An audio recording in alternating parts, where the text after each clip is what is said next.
এখানে আমার কাজের কোনো এখানে ব্যত্যয় হয়েছে বলে আমি মনে করি না।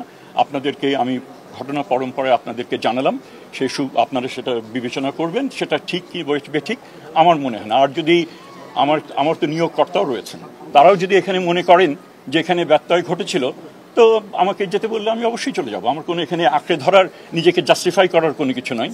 এটা পুরো জাতি তাকিয়ে আছে এই ক্ষেত্রে, বড় রকমের একটা শোকাবহ একটা বিষয়, এবং সেখানে যতটুকু পারা যায় অনিশ্চয়তা, সন্দেহ, এগুলোকে আমাকে অ্যাড্রেস করা, এবং আপনাদের একটা বিশাল এক্ষেত্রে ভূমিকা রয়েছে মিডিয়া, এবং আমরা আশা করি সংবেদনশীলতার সাথে এবং বস্তুনিষ্ঠ যেন এখানে করা হয়, আপনার সংবাদ যেন পরিবেশন করা হয়। অবশ্যই আপনারা ক্রিটিক্যাল থাকবেন, কিন্তু সোশ্যাল মিডিয়া থেকে শুরু করে কিছু কিছু মিডিয়াতে এমন তথ্য প্রথম থেকে জেনারেটেড হওয়া শুরু করলো যেখানে বাস্তবের সাথে কোনো সঙ্গতিপূর্ণ নাই।